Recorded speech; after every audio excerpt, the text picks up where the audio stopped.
Hey guys, welcome back to the Nerdisms Podcast. This episode I got to sit down with my friend Callista, or Broomy, as a lot of people know her by, and we talked about Dragon Age, how she got into that whole thing, which you'll see. I hadn't started playing the series at the time, but now I'm playing the first game and I'm loving it. And got to talk to her about D&D and fantasy sci-fi, because apparently I have not talked. I knew she out of everyone would have something to say, because she loves all that stuff, and so do I. And we also had some moments where we basically figured out that we had more things in common than I originally thought, especially when it comes to being the odd one out in certain situations. And it was just really awesome 2 hours of talking, and I had a great time. Anyway, but stay tuned to the end, where I will be signing off on something cool that I think you're really gonna like. Anyway, hope you enjoy the episode, and thanks for listening. Okay, so we're starting now. One of the first things I wanted to ask you was about Dragon Age. I can talk for years. I know. That's why I was like, you were like, but I'm not really interested. I'm like, but I want to talk to you about Dragon Age. So what do you want to know, babe? Okay, so I have a weird question first. Like, if you had to explain it to somebody who has never, like, played a game or anything, how would you describe it to them? It's like, okay, so... Darn it, girl, you got good questions. So imagine you're reading a book, but instead of just reading the book, you're watching it, and you influence everything, and you build your character, and you become very deeply invested in it. And that's really what Dragon Age is to me, because it's 3 games all together, and you build 3 different characters, and you get invested in each choice that you make affects the ending of the game and the next game, and it all rolls in together, and you know, by the end of it you're just crying in a corner going, my sweet babies, why did I do this to them? That's hilarious, but awesome. I was wondering how you got into Dragon Age in the first place, because I was trying to research a little bit, because I actually don't know a lot about it, but I wanted to get into it, so I was looking at it and I was like, how does one get into Dragon Age? Well, you have to have a certain level of masochism, first of all. So you gotta go, that looks like it could hurt me, I want to play this. Oh my gosh. So, the way that I got into it was when Dragon Age Origins first came out, like, for the trailer for it, I wanted to play it so bad I could taste it. And this was back in, like, I think it was released in, like, 2000, the early 2000s at some point, back in that time. And it was really cutting edge at the time. And I wanted to play it so bad, but I had a super potato computer that would just, like, randomly die, so I couldn't play it. Oh.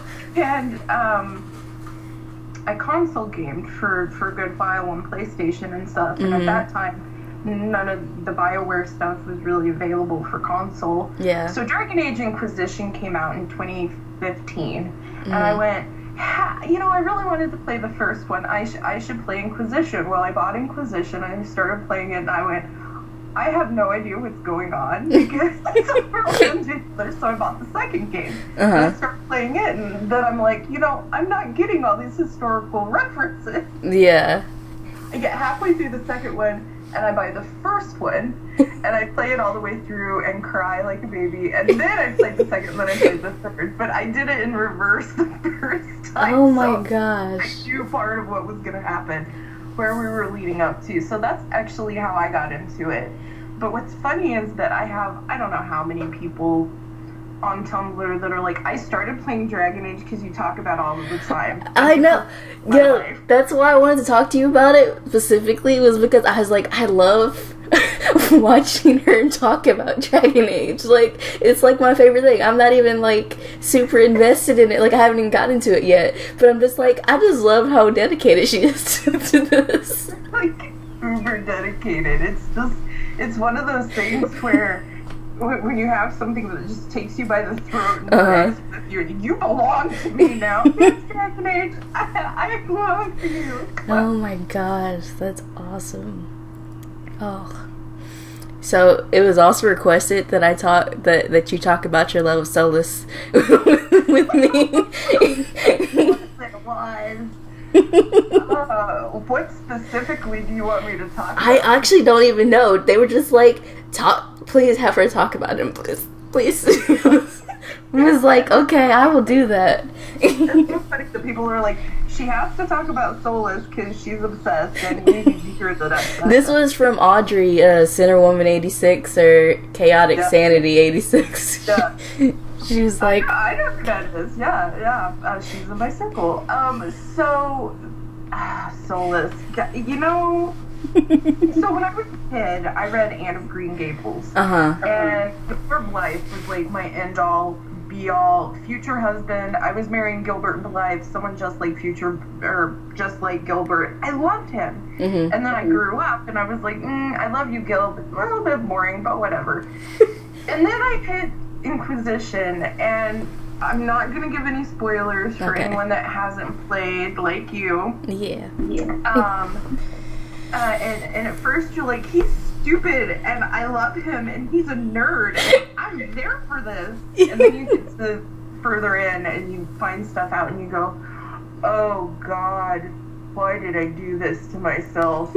It hurts so good. But I think the reason that I love Solus so much is that you have this storyline about this man who's doing this big thing, and he is messed up really bad in the past, and he's attempting to fix it, and he has to do bad things to do the good thing he wants to do, and he's very conflicted, and then he ends up falling in love. And he can't be with Llewellyn because he feels that he has this greater purpose, but yet he's so in his heart, like he just loves her so much, and it just breaks me in all the best ways.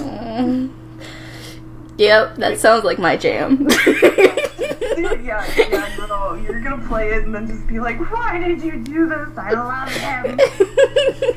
Exactly. I love the tortured people. I shouldn't, because that just brings me more heartbreak, but I can't help it. There's something really, really nice about the angst. Like, I don't know, I just like the angst, but I definitely am one of those people that I want lots of angst and drama and tragedy, but at the end, I want at least a somewhat happy ending, and so help me God, Patrick Weeks, if you ever hear this, please, don't make me hunt you down and kick you in the shins. I just need a happy ending, somewhat, okay? Oh my gosh, yes, I'm also one of those people. I love angst too much, a bit too much. It's really hard for me to write fluff sometimes. I gotta be in the mood for it, or else it's just like, what is this? Yeah, you're just like, oh, they could be happy, or a bomb could go off. Yes, I'm gonna do that. Do you know what that reminds me of? That reminds me of Ellie. Can I be candid? that's her. Oh my God, yes. That's her philosophy. Basically. When it comes to writing, it's so funny. Oh, I love her. We're gonna be doing an episode on Sunday, hopefully. Fingers crossed. I can't wait to hear that. I love her. I do sweet. Too. She's, as we call each other affectionately, we're platonic soulmates. So she's like one of the greatest. I love that we all met up in fandom, and now we have this little gang of fangirls, you know what I mean? Yay! Yes, I love it. It's really nice. I don't know, people, they're not weird about it, but like they're like, how do you know these people? Like, why do you feel like they're like you're even closer to them than you are to like people who are around you every day? I'm like, well, it's really hard to explain. But basically, we've been through stuff together through fandom, which is really weird. We went through Sherlock together, man. That was intense. That's a ride. Right? Yeah, it's really funny because I'm really close with Miss Joelle. Yes, me too. I love her so much. She's perfect. She is. If there is ever an angel in human form, it's Joelle. I love that. It is. She really is. She's done stuff for me that's been I don't think I can ever repay her for it. Right? But I'll try. I've told her, and I mean it. She has been nicer to me in the 4 or 5 years we've been friends than my mother was nicer to me in my whole life. Yeah. That's the God's honest truth. She is amazing. Yeah, I told her once. Actually, no, I think in the card I sent her, and I've told her multiple times. You're like a surrogate mom to me sometimes. Right? They're just. I call her. My friends go, "How's your fairy godmother?" Oh, Joelle's fine. They literally, my Aunt Vicky will literally ask, "How's your fairy godmother?" Because that's what I call her. That's hilarious, but awesome. But it's true. It's kind of true, actually. She feels that way most of the time. Right. Yeah. And it's kind of funny because the episode that's going up this Sunday is with my friend Bonnie, Tragic Vampire on Tumblr. She says she's a little intimidated by Joelle, and I'm just like, you don't even know. She's the sweetest lady. It's imagine a bunny, but with fangs only for certain people. It's so true. It's so true. You want to cuddle? Because I want to cuddle. That's Joelle. Oh my gosh. Yeah. She's great. Of course, I've met her twice already. Because I've been to T2 and VCon twice. And she's so lovely. Yes, I hope you get to go one of these days. 1 year, I'm sure it will. I do spend a lot of time on the phone with her. Here lately, I've been calling her about every night and just being like, "Joelle, let me tell you about my day. It was sucky." Aww. It was awesome. Oh my gosh. What was the other? There's Oh yeah, you're going back to school, right? Has that started up yet? Hopefully my classes begin at the end of next month. Oh, awesome. So, I'm really excited. I know. I was excited. That's one of my notes that I wrote, and I never write notes down for podcasts. But when I was oh my god, I'm getting to talk to Callista finally, and I was oh, I gotta ask her what are some of the things that inspired you to want to go in for that field. So it's game design. Yeah. And the reason that I want to go into game design is because, man, I love video games. I know. And, right? No one's ever noticed that. Just bringing out the guys. I like video games. No, really, Broomy, we're aware. I mod a lot. I do a lot of modding on my games. Pretty much all of them. And, it was actually Valerian Root. I don't know if you've ever spoken with her, but she got me into modding, because before I was just I played a vanilla game. Yeah. And just mod the crap out of it. And I'm like, let's play Skyrim, where the dragon is actually Thomas the Train Engine. Okay, let's do that. Oh my god. Why not? Wow. And I was like, I can make really cool video games. Mm-hmm. And I brooded on that for many, many years. Yeah. And, then I was just like, hell yeah, I'm gonna do it. So my ultimate goal is not only, because with game design you learn how to, it's basically you oversee the project, you're concept designer, you work with the artists, this, that, and the other, but the thing that I most want to do is I want to be the person that writes the stories for the video games. That's my goal. Yeah, I think you'd be really good at that, actually. Yeah. Just from reading stuff you've written before, it's just you have a really good voice for that type of thing. Oh, thank you. I'm blushing. I know you can't see it, but I'm blushing. And so, but yeah, I think that's why when I saw you post that you got in and that what you're going for, I was like, oh my gosh, she's gonna be amazing at that. my dream is like within the next 10 to 15 years, I'm gonna be living in Montreal, and I'm going to be working for BioWare, and damn it, I'm gonna be working on Dragon Age. Like, I don't care if I'm just the chick that brings them the coffee. Here's your coffee, I love you, and then walks away. I will do that. That's fine. Oh my gosh, that's awesome.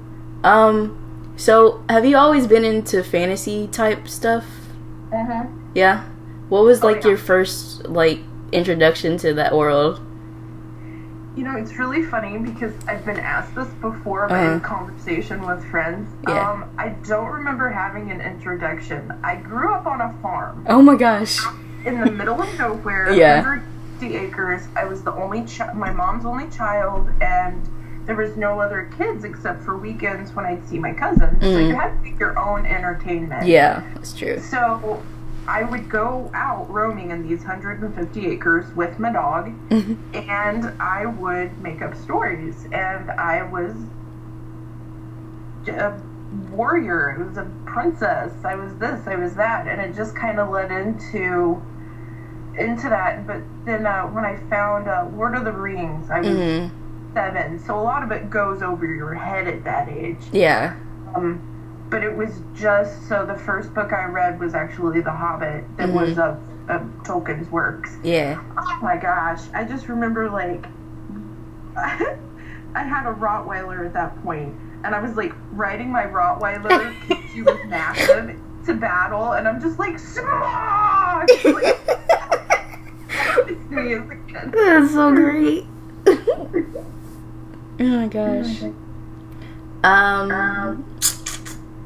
Trying to think. I don't know why. I don't know if were you ever into D&D at all? Just because it reminded. Yeah, obviously that's gonna connect. Yeah.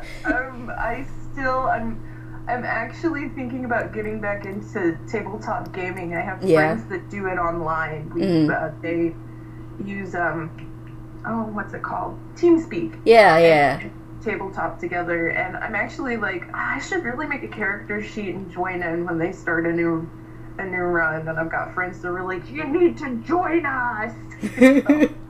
That's so funny. Yeah, I just remember that too specifically because a lot of the people that I watch on YouTube or whatever, they're really heavy into D&D, and I haven't really got into it really. I know the aspects of it, I know the basics and whatever, but I think it's cool because they're having a big event this weekend, I think, on Twitch or something, and I was just I wonder if it's just a starting point for most people is D&D when it comes to fantasy and all that.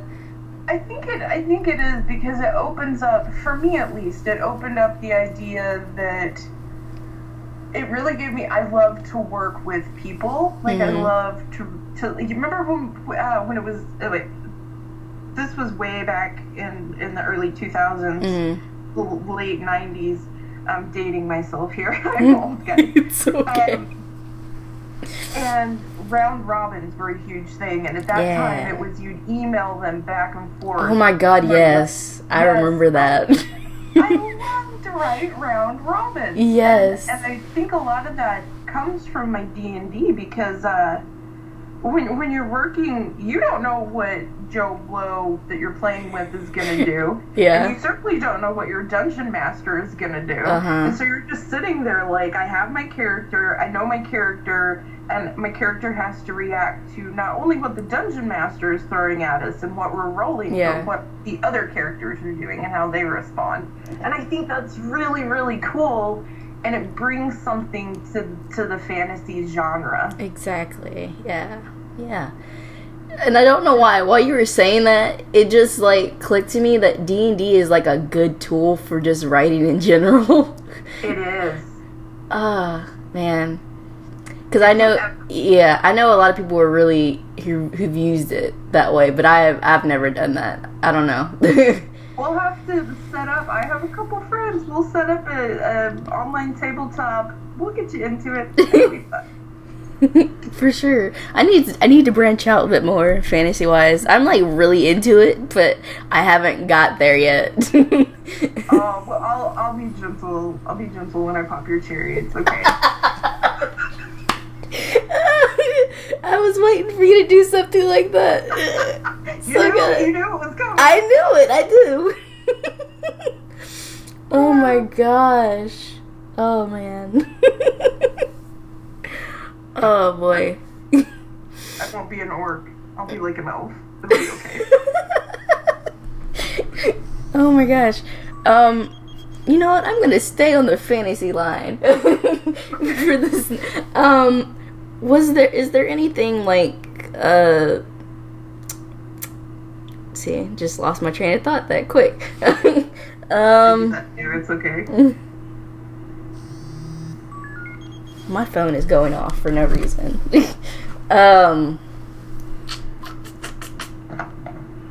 Shoot, what was I about to say? I know it was fantasy related. I just can't remember what it was.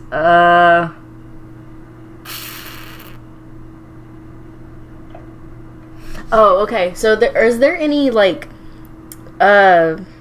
books that you would suggest to someone who's just getting into like the fantasy world, or some that are like really memorable for you? So definitely, of course, Tolkien. Mm-hmm. You have to, for sure. I wouldn't say it's the end all be all by set of standards, but they're amazing books. But I will say this: Tolkien, writing wise, he was a professor, and he was also a linguist and a topographer, so like make maps and stuff. Yeah. So there are definitely points where you're like, we know there are trees. I know, yeah. Trees. Calm down. He gets really into landscape and like paragraphs of describing the hills and crap. And I know. I will skip that. I'm just like, okay, I'm done. Bye. Tell me how the sword fight ends. Thank you. So that's a must. And there's this. I'm the kind of one of my guilty pleasures here. There's this book that I read when I was about 17. A geek friend loaned it to me. I babysitted his daughter for years. And it's called The Deeds of Paxenarian. And it's about this female warrior. She starts out and she's supposed to be a farmer. Yeah. And dad is like, and you're gonna marry this boy and you're gonna have a normal life for her. And she's like, okay, bye. And she joins the army. And it's the whole series, but that first book is her rise through the army and her epic quest and how she becomes this great big hero. And it just hit me so hard seeing like this woman was just like, screw you, I don't want to stay home and wash sheets and change diapers. I'm gonna stab someone in the eye. Back off. Like, I love it. Yeah, that sounds awesome. Okay, so I'm gonna detour just a little bit. What's something that people wouldn't expect from just like maybe reading your stuff, or maybe not even like people who only know you just from like writing wise, but doesn't know you personally? What would they? What's something that you're like super into that they wouldn't expect? I crochet and I embroider and I quilt. That is cool. Like, I started embroidering and quilting when I was 3. My great grandma took me to the church quilting bee. They had a quilting club. All the women would get together and they were working on a baby blanket that had yellow ducks on it. I don't know why I remember that, but they were. And I was bored, and you know how little toddlers are getting into stuff. And I was 3 coming up on 4, so I wasn't like super little. And she stood me up on a chair and she gave me a threaded needle, put it through for me, showed me how to do stitches, and she said, all right, you gotta help us. Well, the plan was they were gonna take the stitches out. But I was like so into it and good at it. They left my stitches, and that quilt is still in the family. Those were my first stitches. Nice. And ever since then, I'm like little old lady, like, I want to put doilies on things. I'm gonna make some doilies. I help myself. Oh my gosh. Yeah, that's something that I don't think my hands will cooperate enough for me to do that. But I know a lot of people who do crochet and they sew and all that, and I'm just like, I wish I could do that, but I can't. Totally could. I have fibromyalgia in my hands. Yeah. Constantly. Mm-hmm. And you just have to go slow and then go, damn it, I messed up. And then you take everything out and you start over and then you go, damn it, I messed up. And then you go halfway back. So that is the process. So everything I do takes like triple the amount of time. But it's super relaxing in a very infuriating way, which it doesn't make sense, but... Hey, if it worked for you, why not? Actually, speaking of crocheting, I have my Groot with me right now. Oh, Groot! I got him a couple years ago. I think it was at the first 221B con. I've only been to 2, but I think it was like 2 years ago. And I also have a Sherlock and a Molly, but this is the Groot, and I love Groot. He's always on my desk. I have a Dalek that, his name has changed several times, but right now he's Sir Ferdinand. I can't remember what Owen named my nephew. Sir Ferdinand something. And a friend crocheted him and sent him to me, and I love my Dalek. He's yellow and blue. Aww, that's awesome.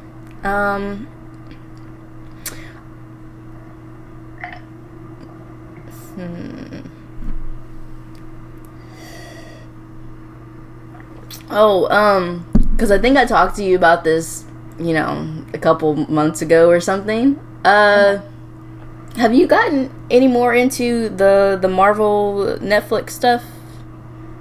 Yeah, I've been watching... I refuse to watch Iron Fist. That's fine, because listen, this was my thing about Iron Fist. I hate the whole thing. Like, I watched it because I was kind of slightly excited about it, because I was kind of hoping they gave me the Luke Iron Fist thing that I wanted, but they didn't, of course. They're saving that for the Defenders, which is fine. But I was, hoping to kind of find some reason to like him.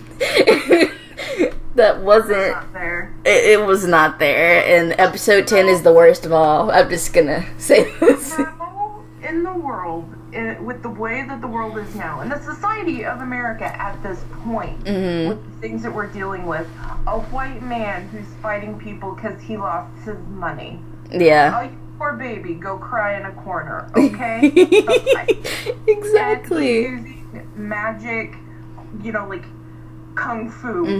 Go fuck yourself and your cultural appropriation, okay? Oh my gosh. I refuse to watch it. But everything else I really like. I know. It's like I made her a review video after I watched it. I was like, it's not worth your time. I was like, you can actually skip it if you have never watched any of the shows and you want to catch up before the Defenders comes out. You could actually skip it and it would not affect you at all. I have watched all the others, and see, there was, what really made me mad, because you can't tell me that it doesn't have to do with the fact that the hero is a black man that can't get shot, but all the blowback on Luke Cage, and, he's got iron skin, blah, blah, blah, and they're just, people were like, well, it's really not that good. No, it's epic. Dude, it was, the best one. Luke is the best, and if you don't like Luke, you need to just leave, because he is a teddy bear that needs protection right now. Yes, I love him. So I'm gonna mention my fave. My best person in that whole universe is Claire Temple. She's my girl. I will fight anyone who says anything bad about Claire. She is perfect. She's just no... She doesn't take shit, and she's really strong, but she has a very open and caring heart, and I love that. Yes. And, and I'm kind of glad that they finally gave her something good to happen to her for once, which was Luke. Right? Yeah, because I was just give my girl a break, please. Calm down. The whole way through Daredevil, I was like, Claire, no, Claire, no. Okay, someone's gonna be nice to Claire, or I'm punching a writer in the face. Exactly. Which I feel is a very good compliment to a writer. It is. Directed towards them. So, good job, writers. I applaud you.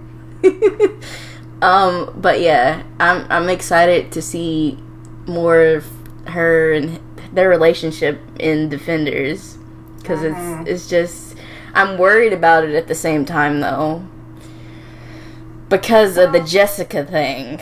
Well, I do love Jess. I love her. I do too. she's a traumatized addict. Yeah. I get you, girl. I think Claire ultimately, like, the way that the story will progress from a writer's perspective. Yeah. I think she's going to end up getting something quote unquote more normal. Yeah. But will make her happiest. Yeah. Is what I foresee happening, and she's just gonna have to build a division of, I will totally help you guys and I will be in your world, but you need to calm down with everything right now. Here's the hard limits. You don't come into my home. You don't do this. You don't do that. Yeah. And I think that would be more for her than for anyone else. Yeah. Yeah. And that's kind of the thing that I think there's a line in Luke when this is like, I think when she's with her mom and she's saying that these people keep seeking her out or something like that, and I'm just like, no, it's some kind of connection with Claire that people just want to. That's what I say. I think that's her superpower. Yeah, they say she doesn't have one, but I think she does. She does too, even if it never gets addressed per se. Like, her superpower is that she is so kind-hearted and such a honorable person. She's gonna do the right thing. That the Defenders, the people that are uniting to do good things, they're like, my back senses are tingling. There's a nurse that will totally help me up. I'm gonna find her. Like, that's what ends up happening. That is true. Like, they're like, I know a nurse. I know someone who can help you. And I'm just like, oh, my girl's about to come up. She's probably not going to be happy, but she's never happy when they come back. They, like, bring somebody who's, like, who has powers to her. She's like, I thought I was done with this.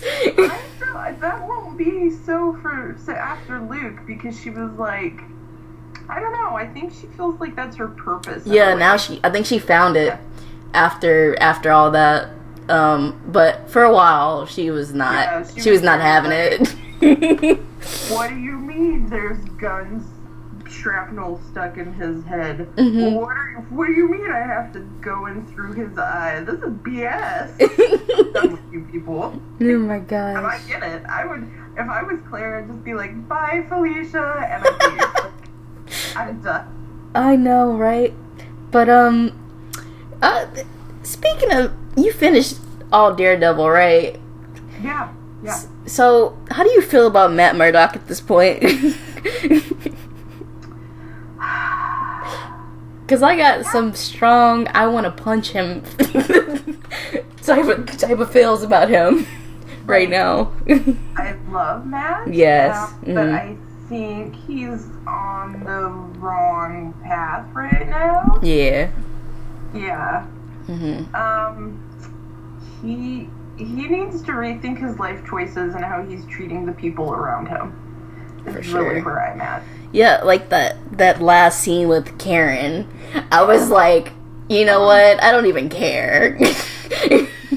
I'm so done with him. Stop being a douchebag, Matt. Oh my god. And the funny thing is, people still ship those two together, and I'm like, oh god, are you kidding me? Why?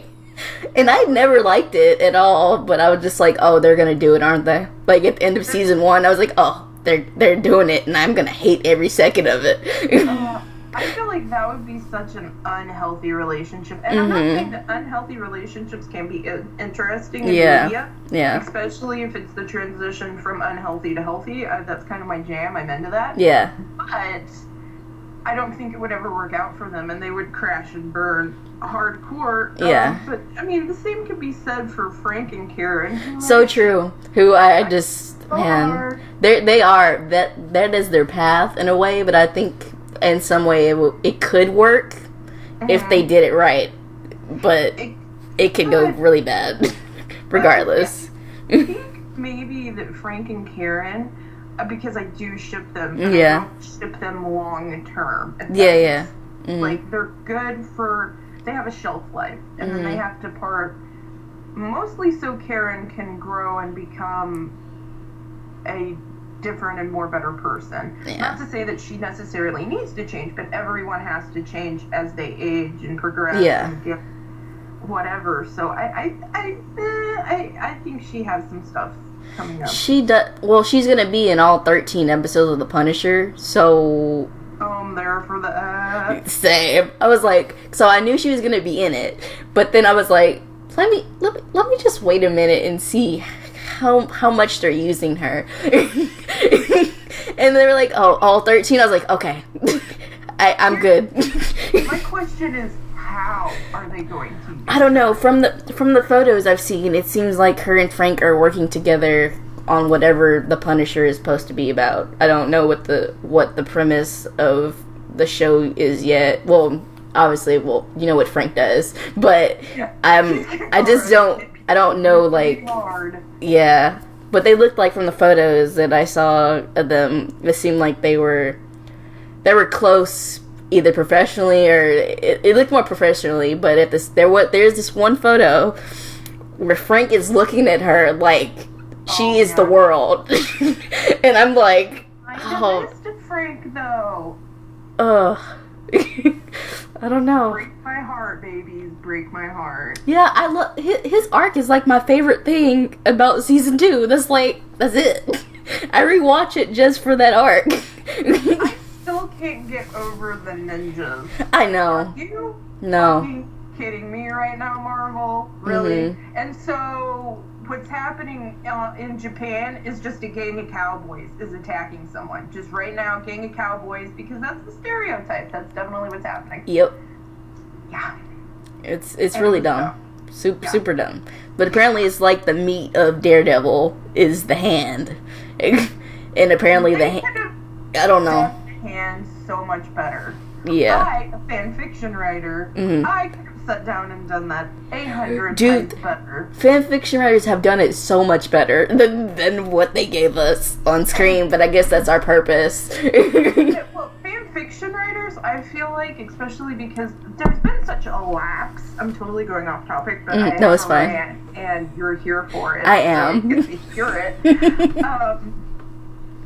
There's been such a lapse in mainstream literature, and I feel like it's being picked up by fan fiction, because the main thing being that every fan fiction writer has intimate and immediate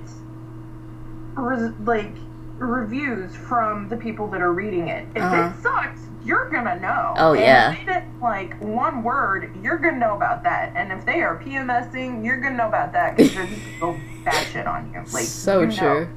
Mm-hmm. But it pushes you to produce the most flawless material that you can possibly produce at that moment. Yeah.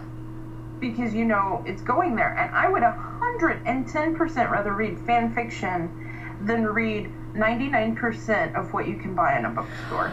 Same, actually. I'm finding it really difficult to find stuff that doesn't seem like it's being recycled constantly. And the writing is crap. Oh, yeah. Like the writers that are getting published, they suck. Buy it. Yeah. And just like, you wouldn't survive on AO3. You would delete your account within a week. That's just what would happen. Go, little boy, go home. That's so true, though. Yeah, I only have like a handful of published authors that I actually still like their stuff at this point. Have you read the Red Rising series by Pierce Brown? No. I highly recommend it. It's one of the few that I'm very gung-ho on. I've had so much going on in my life that I haven't got to finish the series. But the first book, like, you're hooked from the very beginning. Or at least I was, and I'm super picky, so... It's sci-fi, and you're X amount of years in the future. It's never really determined. And everyone's broke into classes, and these guys are minors, they're Reds, and they live like in the caves of Mars, mining. I want to say it's helium-3. And there is unrest because of living conditions and poorness and this sort of thing. And then it goes from there. It's an I can't do it justice. It's one of those things that if I had found it on AO3, let me tell you right now, I would have been up at 4 a.m. sobbing my heart out, scrolling on my phone, reading all like 100,000 words. I can't do this anymore, my heart. Oh, it's so good. That's what it's like. It's one of those. Oh my gosh, yep. I'm definitely gonna check that one out. I need some good material right now.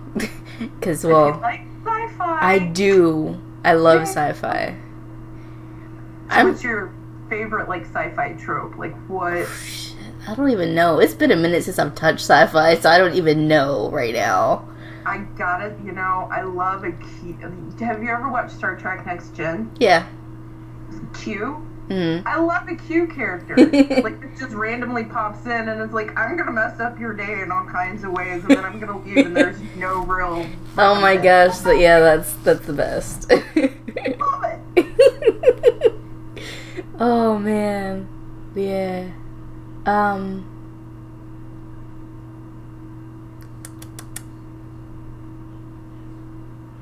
You brought up sci-fi. That's why I had a thought. Okay. But it left again. What is up with my brain today? Me every day, it's okay.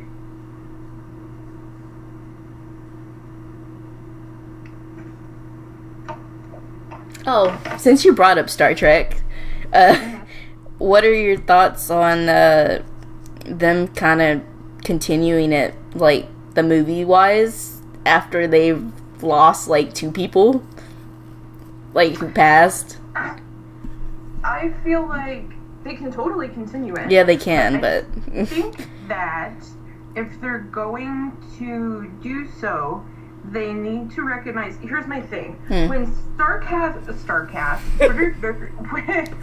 when Star Trek first aired, it was so diverse and revolutionary that it was almost taken off air. Yeah.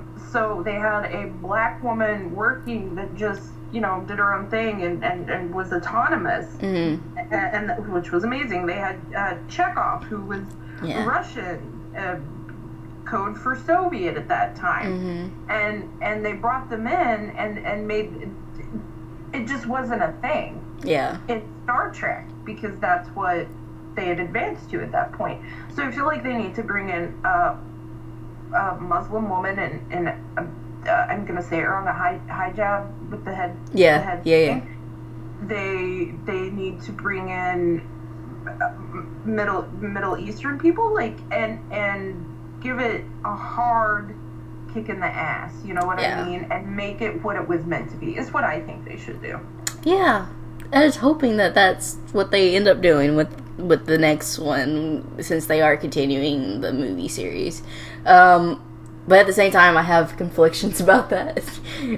Because I loved Anton Yelchin so much. Oh, right. That I'm just like... Because I'm like, I cry when... I haven't watched Beyond too many times because I cry too much at the end scene. When they're rebuilding the starship and everything, in that last scene where he's like, and to those that aren't no longer with us, and I'm just like bawling my eyes out because he's in that scene, and I'm just like, oh no. But I love it at the same time. It's just, it's like, and I know a lot of people don't like the rebooted movie series because they're really diehard Trekkies, and that's fine. But I quite like it for what it is. My brother-in-law, his dad, my brother-in-law as well, he's a hardcore Trekkie. Like, he's even more Trekkie than I am, and I'm pretty damn Trekkie. But his dad is like the ultimate fanboy. When you think Star Trek fanboy, that's his dad, which I love. I think it's great. But he was, like, when the first movie came out, he was like, it's not as good as the original. Oh, He's God. no Shatner. And I'm just like, it's not supposed to be the original. It's supposed to be a reimagining of the original story. Yeah. So I think if you look at it like that, it's really good. But if you look at it as he's not good as William Shatner, well, Shatner overacted to the point of ridiculous. So calm down. So true. That reminds me of a post I saw earlier. I reblogged it. It was like why Carl Urban is the best Bones McCoy, or like he's like the perfect casting of Bones McCoy. I was like, I'm already here before I even read this whole post. I'm just like, I love Carl Urban so much, and like what he did for the Bones character. I'm just like, yes. Yeah, I feel like he made Bones more relatable. Oh, for sure. And likable. Like, because the original Bones, going, damn it, Jim, I'm a doctor, not a insert here. Yeah. That's great catchphrase. I get it. But, like, as a character, I was not into Bones. Especially, like, there's this point where I can't remember the episode. I haven't watched it in so long. The name of it I can't remember, but he's on a planet and there's a woman who's pregnant and she's like, you can't touch me because of religion, culture, whatever. Don't touch me. And he's like, damn it, woman, I'm a doctor, I have to. And he's like groping her belly and she's like, God. Get your hands off me. And I think she slaps him or pushes him and he like bitch slaps her. Holy and he's shit. like, I will do my duty. And I'm just like, Carl Urban would never do that. He would never do that. Character. Carmen would fight if that scene ever came up in a script. He'd be like, no, sorry, no. Let me save you from afar, ma'am. I'm frustrated, but I'm not going to hit you. I mean, again, they brought too many, 60s sensibilities to the ordeal, and I understand that happens, but it frustrates me. So I like the reboot quite a bit. Yeah, I mean, I kind of get people's reaction to Into Darkness, because I'm not the biggest fan of that one, although I do like Benedict. It's just that was not the best. That was not the best film. Well, I thought it was a pretty okay film. It was good. I'm just saying, like, in comparison, it wasn't the best. It certainly wasn't, Wrath of Khan. Yeah. It didn't have it. I thought Benedict played it well. He did, yeah. I feel that they could have done more appropriate casting, though. Yes. I think that's more of the problem for most people still today, is that they should have did a better casting with that. Yeah. Because of this white guy, his name's Khan. Yeah. Question, is he adopted, or... Oh my gosh. What's happening right now? But I do love that movie because the scene where with Spock and Kirk, you know the scene, obviously. Yes. I cry every time because it's just like that's the soul even of like the original series was that scene. It's like, yes. And what's funny, the culture that we have now, this fandom culture and the fan fiction and the fan art and everything, we owe to the people that were shipping Jim and Spock. Like, yeah, we owe it to them. And they were like, they had fanzines and these chain letters, and it was all underground. And oh no, we're talking about butt sex with men. We can't. And they had to keep it down low because Star Trek people were like, yeah, so much, guys. Yeah. Mm-hmm. So, shout out to everyone that back in the day that was doing that. I owe you one, because now I can post my filthy, filthy daddy dom porn with no one blinking an eye about it. Oh my gosh. Yes, though. Because, yeah, I very rarely write stuff like that. It's just because, it's not that I'm uncomfortable with it, it's just that most people can do it much better than I can do it, but I get a little excited every time I get an idea for one. Then I'm like, oh, this is gonna be fun. It always is fun. I feel like like you have to be in the right mindset to write smut, or it's going to be too clinical. Insert tab A into tab B. And exactly. It doesn't mean, like, I'm physically aroused and must now write porn. You just have to be in a certain headspace. But it's very difficult to write. Because if you think about it, just like with sex, there are only so many ways it can happen physically. So the emphasis, as much as it is on the physical, has to be on the intimate and the mental. Yeah. That's actually my favorite part about when I do write those type of scenes is I try to focus more on the emotions rather than like what's actually happening. Because, I don't know, it feels less clinical, I guess. Yeah. I'm a huge porn fan. I know. I mean, yeah, Pornhub and I are friends, but I mean, smut writing porn. That I don't know. I feel like because there was back in the day when they were called lemons. Yeah. Oh gosh. So, you know where I'm at, girl. I do.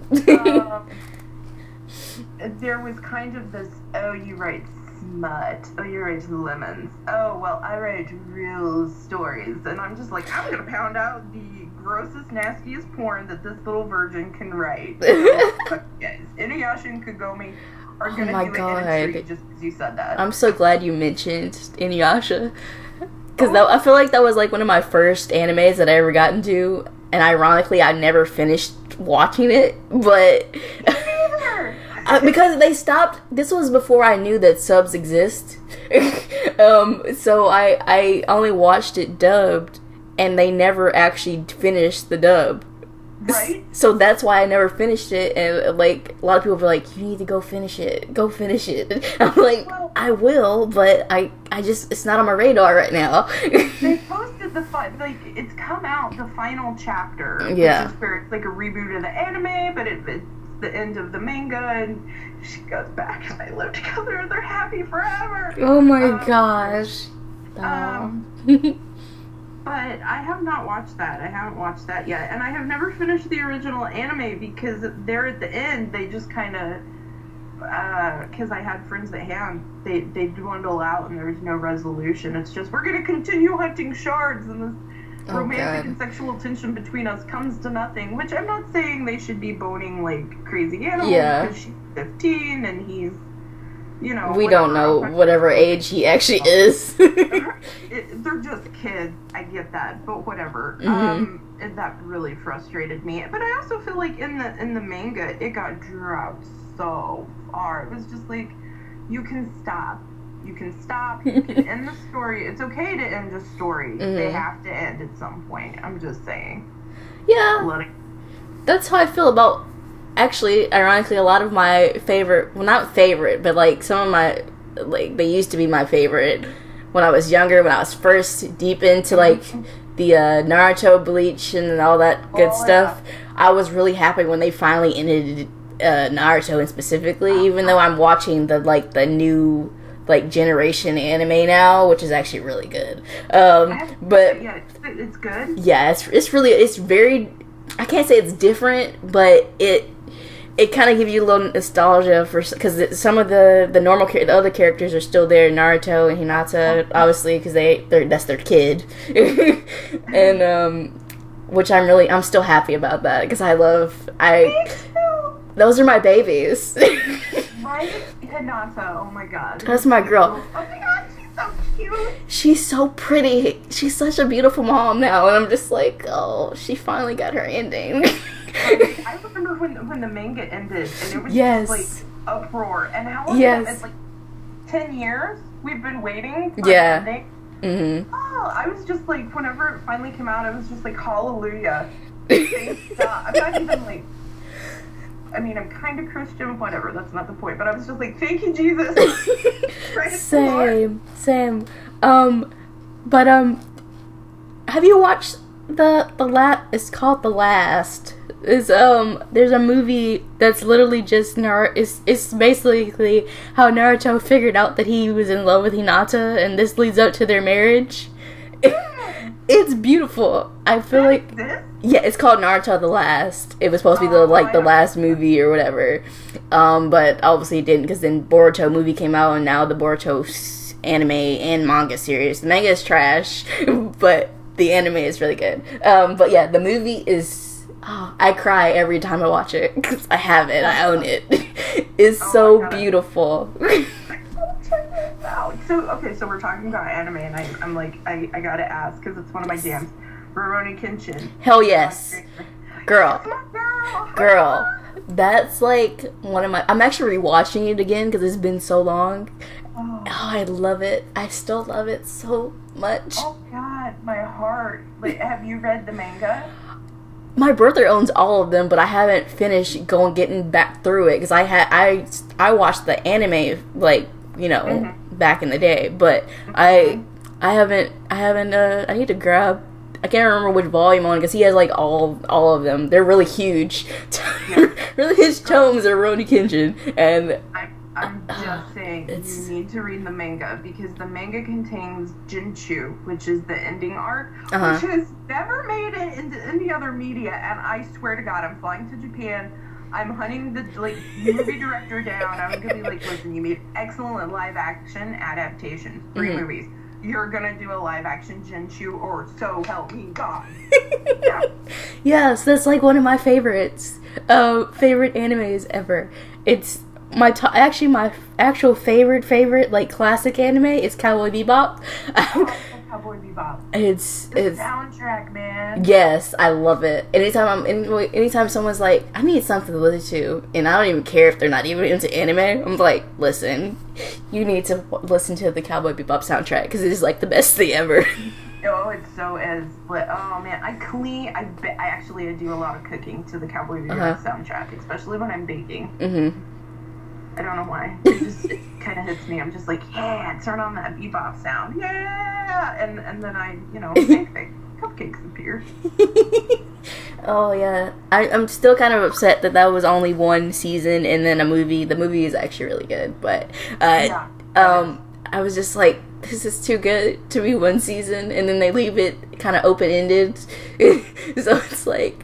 Right, I never understood that. Like, give me some. You don't have to keep it up for several seasons. That's fine, but give me legitimate closure, please. It was like, is he dead? Is he not dead? What's happening? Yeah, of course. In my head, he's alive. Yeah, me too. He's his life, and he's happy. Spike is a happy boy. That's just what's happened in my world. What is your favorite anime? Rurouni Kenshin. Of course. I gotta say, like, that is just it. There's something about it that he was a warrior and he fought because it was what he believed in. Yeah. And then he didn't believe in the lives he took, so he's on this path of redemption. And he won't forgive himself, but he's such a good guy. Like, all of it. Yes, it's so good. Yes. And have you seen the live action adaptation? No, wait, okay. One of my friends recently bought it because it was like on sale and watched it. And I don't know, I just haven't watched it yet because I'm not sure if I'm gonna like it. We will set up like a Rabbit TV watch. I will sit with you. It's so good. I was really afraid they weren't gonna do it justice, especially because of like the movies, the anime movies that they did. Especially at I think it's Trust and Betrayal. The one at the end where they write the shit thing where Kenshin gets like, I don't know, fucking syphilis and oh god. It's terrible. Oh, that sounds terrible. That's why I haven't watched that. I have not watched that. Don't watch that one. It's a bad one. So no, Trust and Betrayal is his during the not the Boshin Wars, during the war when he was the bad side. Never mind. It's a different one where that one I can't remember. But no, the live action movies are excellent. Like 110% this fangirl, they're fangirl approved. I have yet to meet a fan person that hasn't like lost their shit over that live action adaptation. Nice.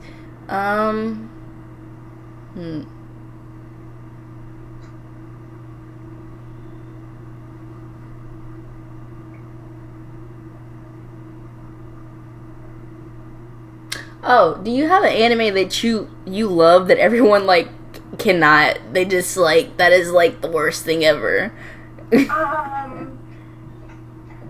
I don't know if they think it's the worst thing ever, but, oh damn, what's it called?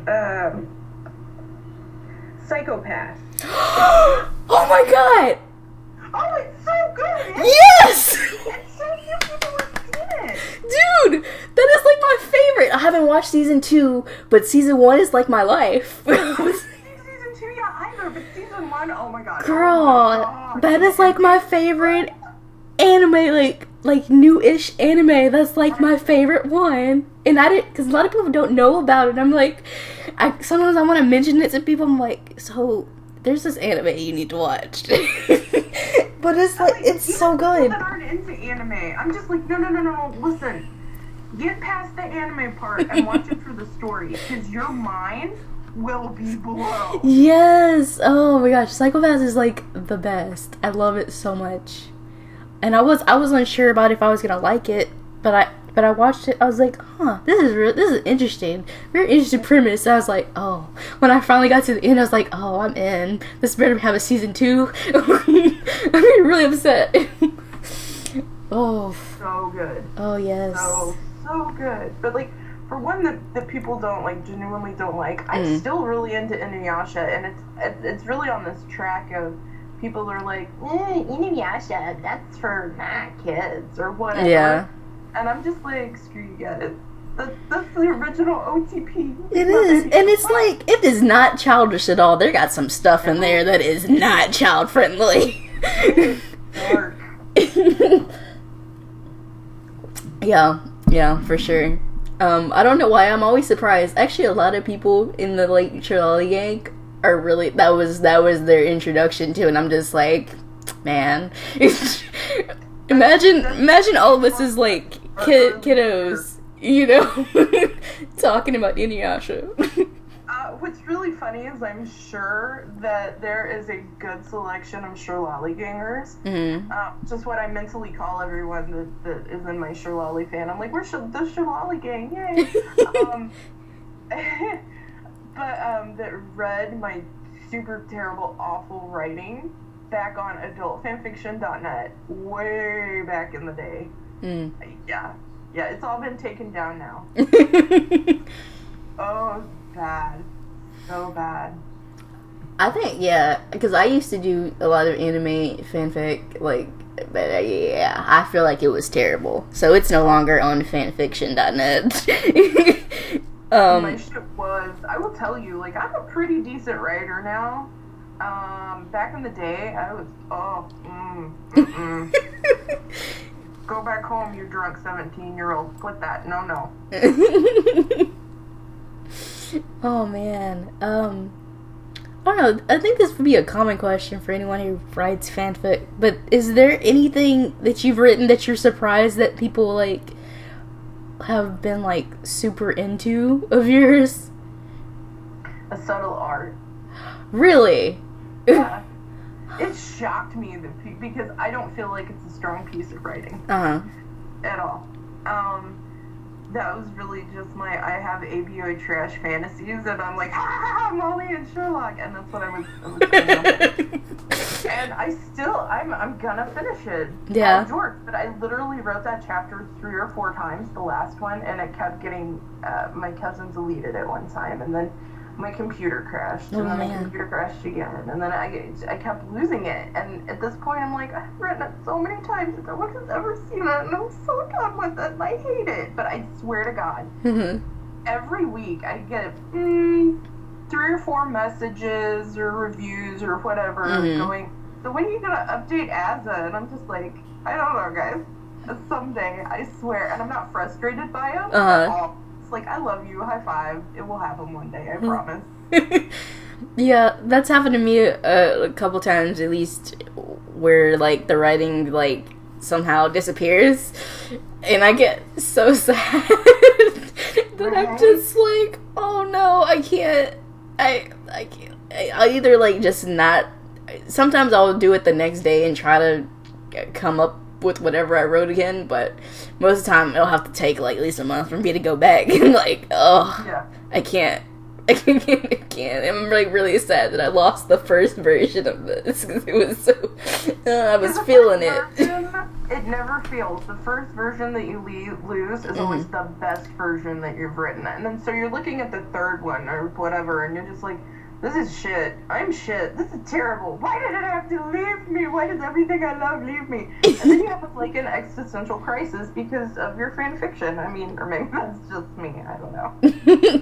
No, my fic, The Knockout, is one of the ones that I feel like it takes like an act of Congress for me to write that one because it's so, I know that was a weird way to phrase that, but that was like the first thing that I could think of. I love it though. It's so like deep. It's too much going. It's so many layers to it that I'm like, oh, this is gonna. And it's apparently like everyone's favorite one, and I haven't updated it in a while. And I have writer's block, so that's not gonna happen. But I'm just like, oh. I know people. I know because I get messages from people. They're like, "Are you ever gonna Yes, I will." It's just it takes a lot out of me to write that, and I have to go back and reread other chapters, which are sometimes super long, in order to get back into that headspace again. And people that don't write a lot don't get you have to go back and reread what you've written because you have to be in the headspace of that story. And also you have to know, like, if you ended on a cliffhanger and you're going back, where's her left-hand at? Where is he standing in position of the room? Yeah. How many chairs are there? You know what I mean? Yeah. You have to know these things. Or you're gonna mess something up and someone's gonna be like, yeah, so you said that he was sitting down in chapter 7, but in chapter 8 he sits down again and he never stood up. And I'm just like, I'm sorry. Sorry. Not to be like weird, but I don't like those kind of readers. It kind of bothers me that they can be so nitpicky about something like that. Like, I appreciate it, but at the same time, it's like, do you have any idea how long it takes me to crank out chapters sometimes? I appreciate it because I'm nitpicky, not at other people, but at me. What I don't like is that I just want to be like, I'm writing this for free, right? Yeah. I'm just writing this because I want to write it, and because my friends want me to write it. Like, you should be. I think we're coming to a point in fandom where there are some people. I'm not saying everyone, but a set of standards. That's not true. It's a very, very small amount of people, but they're too entitled. Oh yeah, for sure. They don't tout it like they do fan art. Like, oh, fan art, we need to spread it, and it needs to have 1,000 notes on Tumblr, and blah, blah, blah. And like, fan fiction, like, most people just get a couple comments.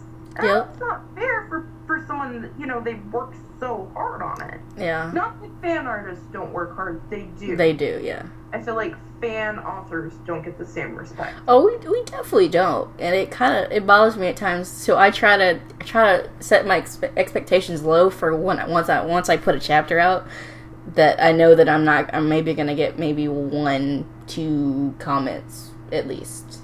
Yeah. Depending on what it is, but because it's nice to see that people are reading it from like the views or whatever, but it does get a little disheartening at times. Yeah.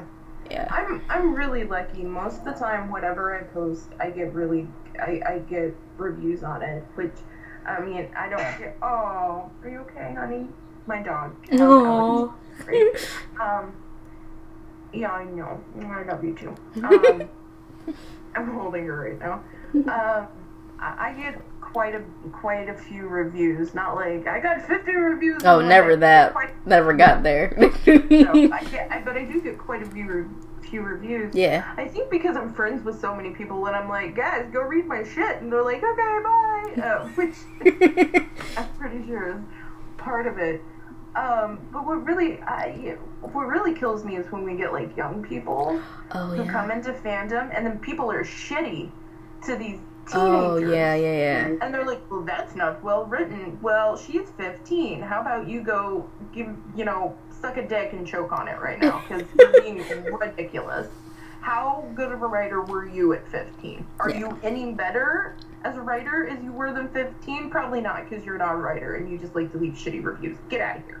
Yeah. I get really hot and bothered over that. Like, I know. You can leave constructive criticism without being a douche. You can do it. I know. I do it all the time. Exactly.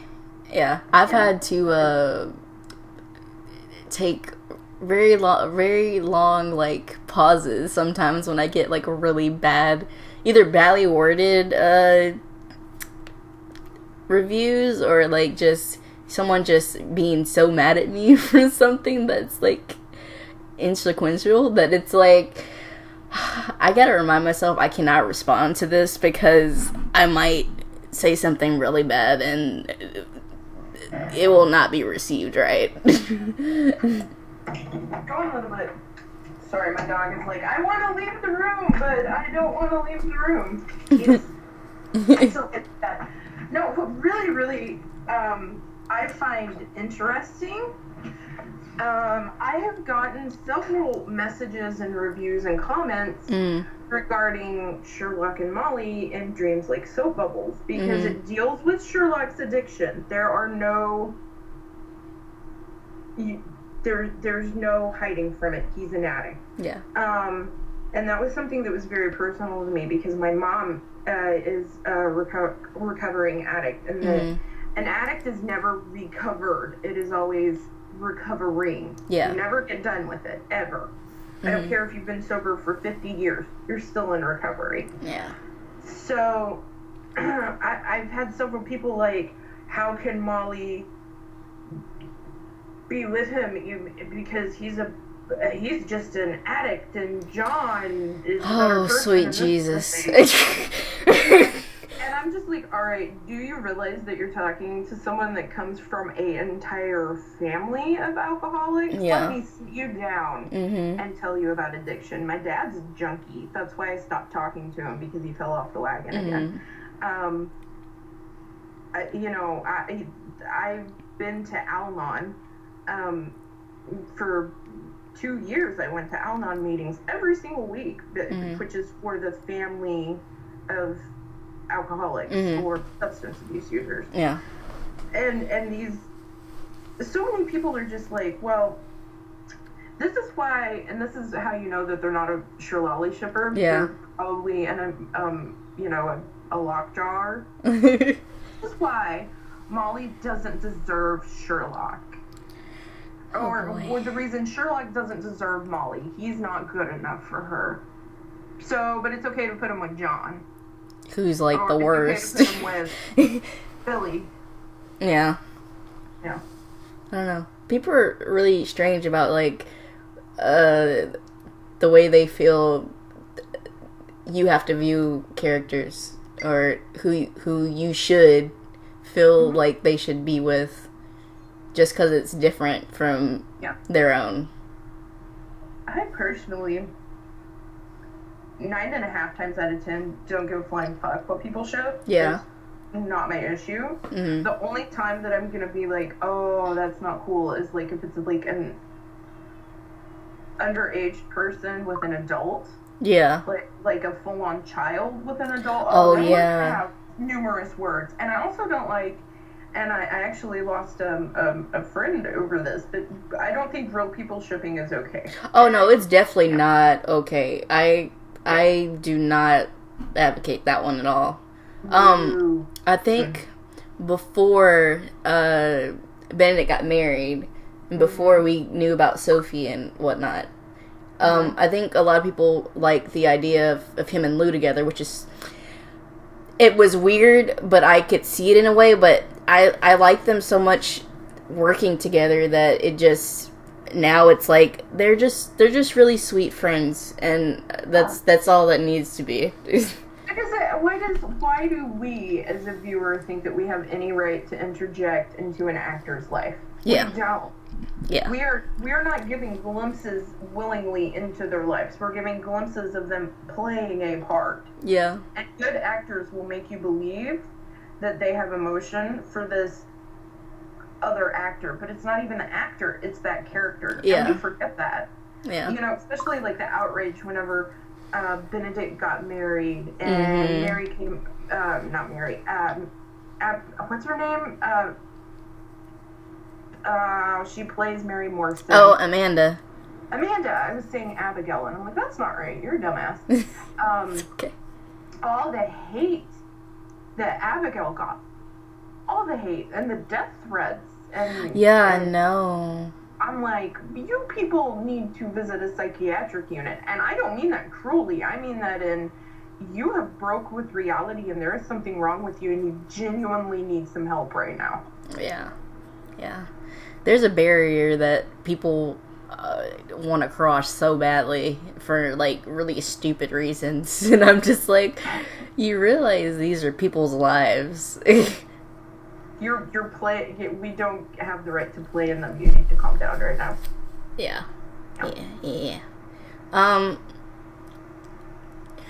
So I think we haven't really talked about it, because I think we talked about,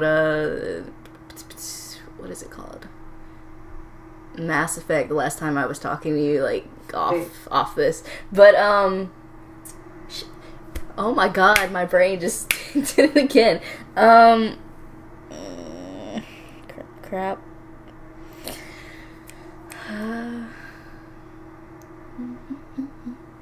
You know, since I talked about Mass Effect, I'll do that, and then I'll probably remember what I was actually about to say.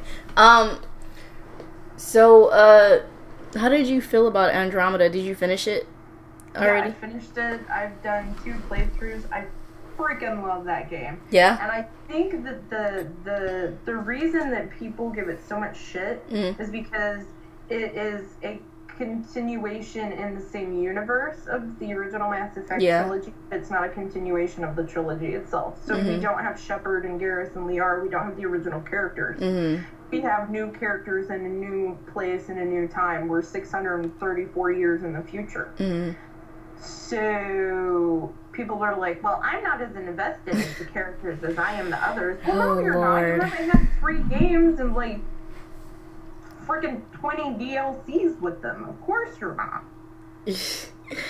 And honestly, the gameplay, the game interface, it is amazing. It's probably the best interface I've ever played. Yeah. I love it.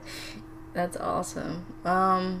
It's frustrating because they're talking about they're gonna put they're like not gonna do DLC right now. Are you serious? Yeah, like we don't get continuation right now, and I hope that they actually put something out eventually because I want to know more. And also, Jal Amadorov is my space husband, and I love him, and I need more of him. I find that disheartening for creators when they put so much time into stuff that it gets shitted on by people who don't care about it as much as their other stuff. Yeah. You gotta give it a chance. You gotta go into it knowing it's not gonna be just like the original. But here's the thing. It's very much like the very first Mass Effect game. Yeah. That you are exploring these worlds. It's open world quite a bit to an extent. You have your series of planets that you can visit. You are getting to know your crew. You are beginning to set up the story arc. You're not into full leap of the story arc. You're just beginning to set it up. And that's what you get. And so it reminds me very much of the first Mass Effect. But when we first played the first Mass Effect game, no one that played it was like, I would lay my life down for Shepard. Kill for Garrus. We didn't feel that way because we weren't that invested. By the end of the second game and the DLCs there, hell yeah, we were that invested. In the third game, we were just curled up under our desk crying and sobbing and weeping, not so gently into the night. But they didn't let it build up, is what I feel like. They're not letting it come into fruition, which I think is a damn tragedy. Yeah. When it comes to gaming. That's kind of how I feel, because I'm like I really love the new Final Fantasy game.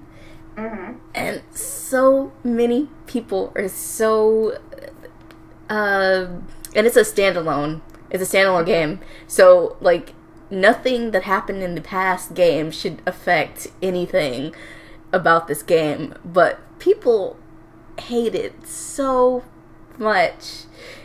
And I just love it for what it is.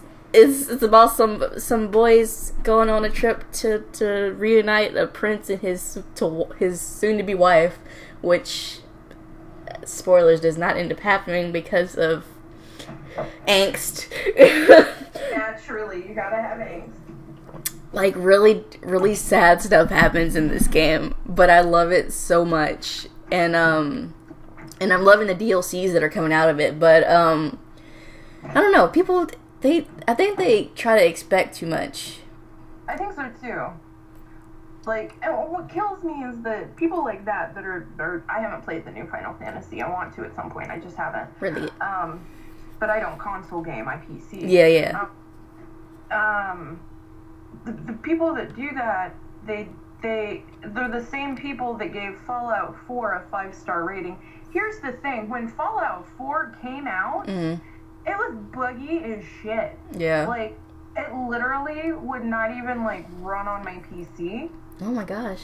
I have never had a truly potato computer. Well, I have. But in the past 9 years, I have not had a truly potato computer of my own volition.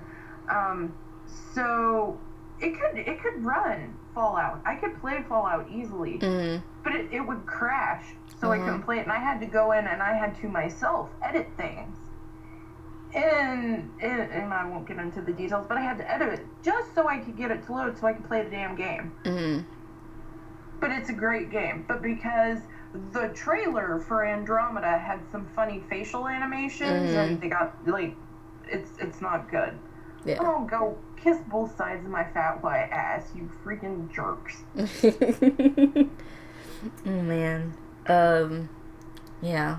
People are just, I don't know, they expect too much. That's the thing about me. I have very low expectations for most stuff, unless it's something that I've been wanting for, like, so long, or something that has been built up for me for years, which right now is kind of Infinity Wars for Marvel. I'm waiting to see something from that.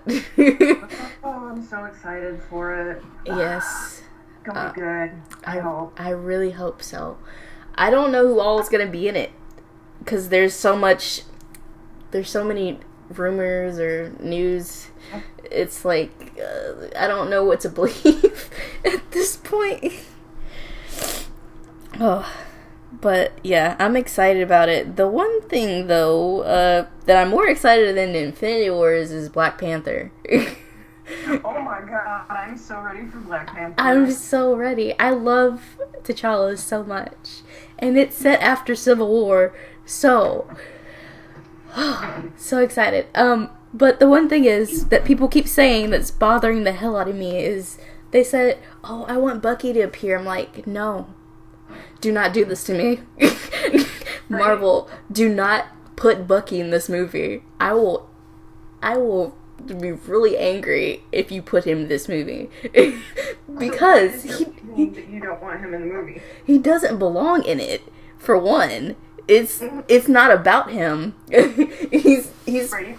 I'm assuming they're gonna, like, foreshadow whatever happened before he got to Wakanda, or to, because the beginning, or the premise that they're giving is that T'Challa comes home after the Avengers thing, and he starts to settle in as the king of Wakanda, and is dealing with a new threat of his space or whatever.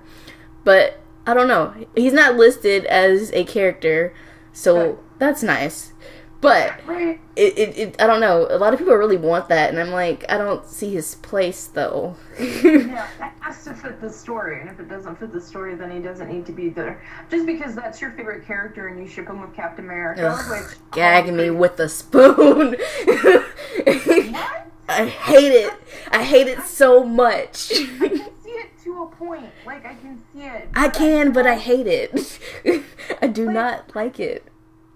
I think my thing that I have with it is because I have such... With my best friend, I have such... She's my sister. I call her husband my brother-in-law. Like, her kids are my nieces and nephew. And I feel like we've taken away as a culture where people can have these super deep, meaningful relationships and it not be romantic. Exactly. Let us just have a friendship. I know. Or, something like that. That's what I want. That's what I see on screen. But for most people that there's a lot of people that I know who do ship them, and I'm just like, I love you, but I just, that's the one subject you can't cross with me because it's gonna make me really upset. Ugh. I don't know. That's just one of those things that that's one of the ones that I can't talk about. Oh. At least you got a friend in me. We're like the two lone girls on an island going, hello, all the Stucky shippers. We're gonna be over here eating cake by ourselves.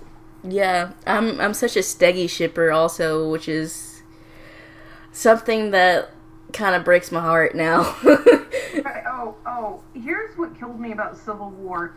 He's at Peggy's funeral. Yep. Looking at her niece. Yep. And then he's immediately like, boom, I'm gonna hit that. No, God, dude, that's not like in character. That's the scene I hate the most. Although I love the Sam and Bucky reaction to the kiss. It's like my favorite thing in the world. Right. But that was the most awkward thing I've ever seen in my life. It did not work.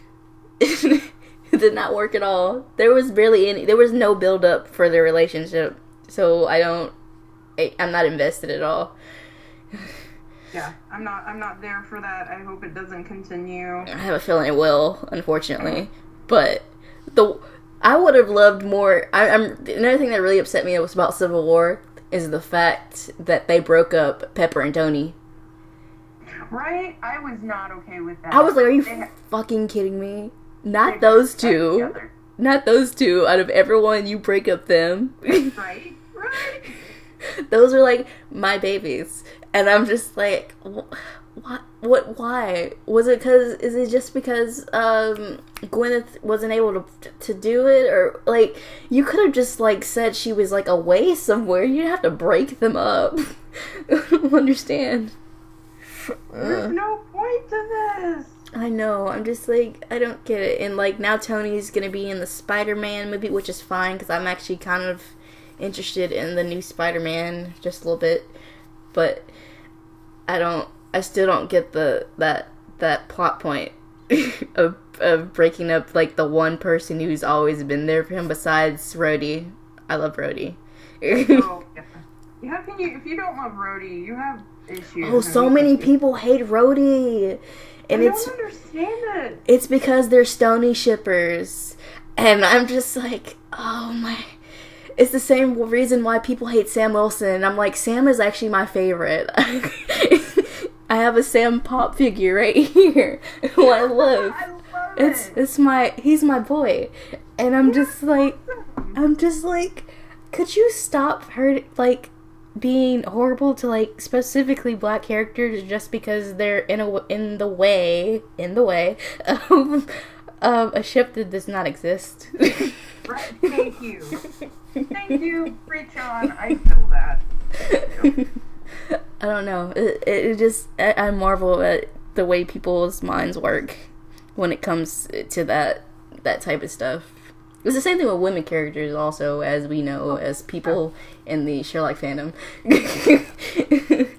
They don't know how to like, accept people just because the things they wish happened didn't happen in canon.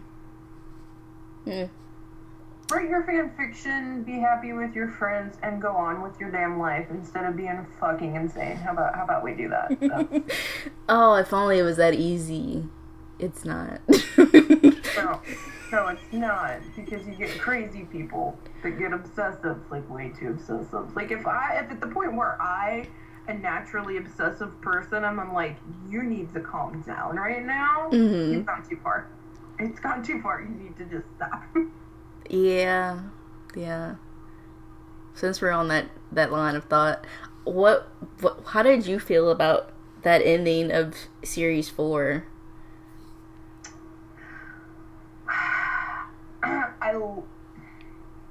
I'm forever gonna be salty and angry over Mary because Me there was too. no reason she had to die. Yep. In the narration, there was no reason that Mary had to die. I'm kind of upset because of that. There's a quote that was said at Sherlock USA by I want to say it was Steven who took the question and was like, it's basically, I'm paraphrasing, but basically saying that he knew that it had to happen because it was a part of the original canon. And I'm like, oh my god, you can't say that with everything that you've done to the original canon now. Yeah.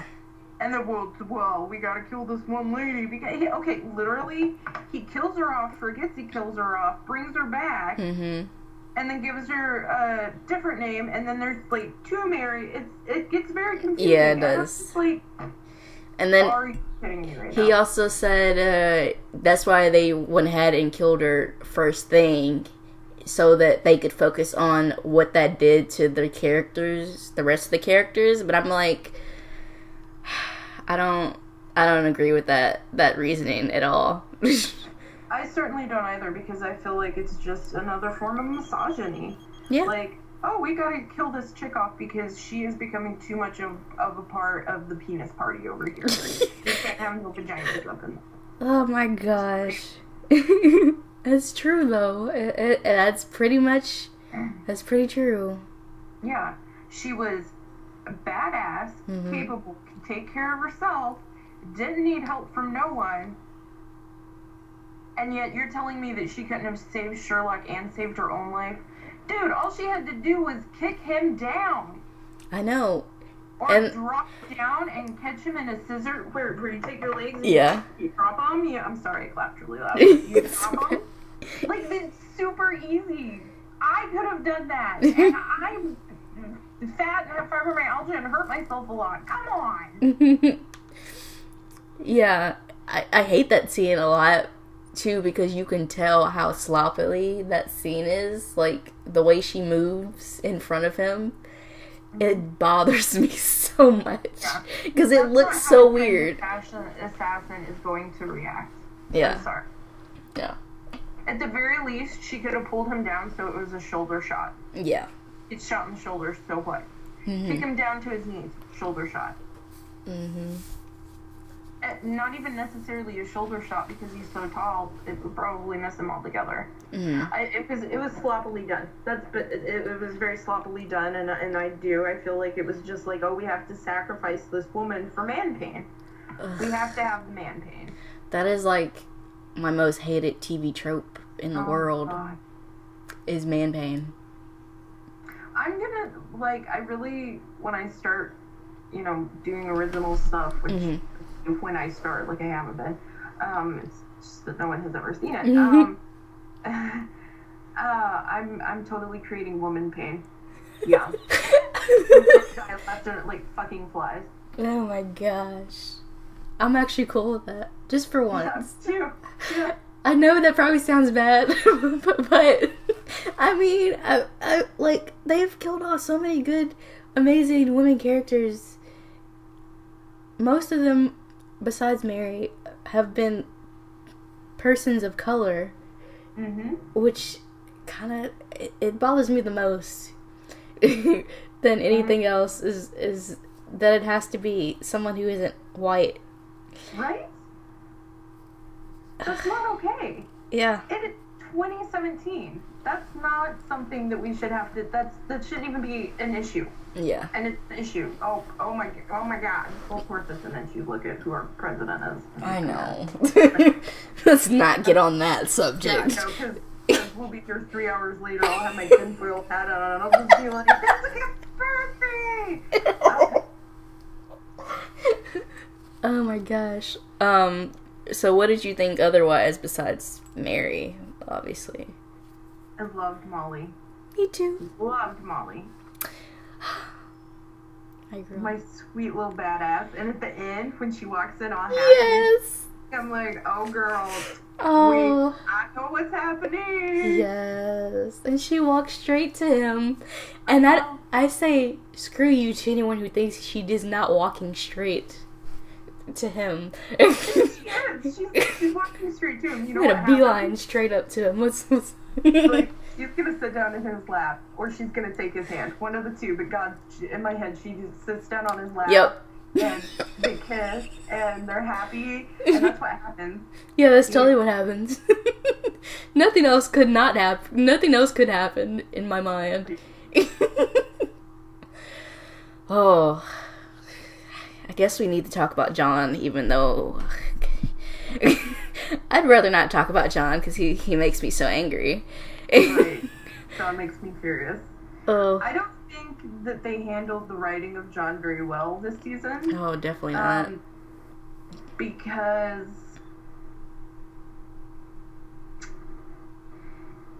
it was out of character, his reactions. Yeah, it really was. He wouldn't have blamed Sherlock. I mean, not to the extent that he does in the show. Of course, naturally, he's a human. You gotta blame someone when something tragic happens. Mm-hmm. You have to blame someone. Yeah. Even if it's completely ridiculous and unfounded. Mm-hmm. But he's also a kind man. And yes, he joined the army and he loves adventure, this and that and the other, but he's also a doctor. Yeah. He also wants to help and heal people. Like, that's an integral part. He is Dr. John Watson. Yeah. And he wouldn't do that to Sherlock, and he wouldn't be, oh, he's a dirty junkie and I don't want anything to do with him. Yeah. It's not what would have happened. Mm-hmm. And it shouldn't have happened. And I feel like it was sloppy writing and it relied on too many man-pain stereotypes, too many stereotypes of the bad addict. Mm-hmm. It was sloppy. It could have been. I expected more from them. They're better writers than that, but they fall into tropes. Yep. And that kills them. Mm-hmm. I don't know. I think the only solid, I guess, thing that they did do was the resolution of all the build-up that they did for Sherlock and Molly. This from the beginning. That's like the one solid thing they actually did in Series 4. The rest, I don't know. I liked Eurus. I really liked I did her. too. Mm-hmm. I love that. What I don't like is that, so we have this, I knew there was going to be a third sibling. Mm-hmm. I was really down for that. Yeah. I liked that it was a sister and not a brother. Like everyone was expecting it to be. And I liked that she was smarter than both of them combined. Mm-hmm. What I didn't like is that it's that trope. It's the ingrained misogyny. She's the smartest woman in the world. Mm-hmm. She has to be bad. Yeah. And she willingly goes back into prison, but she never speaks again. She goes silent. Yeah. Like, that upsets me. And I'm just like, guys, you can do better than this shit. Mm-hmm. I do like that they showed her, she was breaking down and she was calling for Sherlock to help her because she needed help. And I think that portrayal of mental illness, be whatever it may be, I feel like it was a mishmash of a couple Wikipedia research. Yeah. Cover.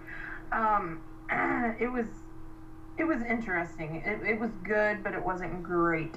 Yeah, definitely not the best. But I think they needed an extra episode. Which I shouldn't say, because a certain section of the fandom are still looking for that.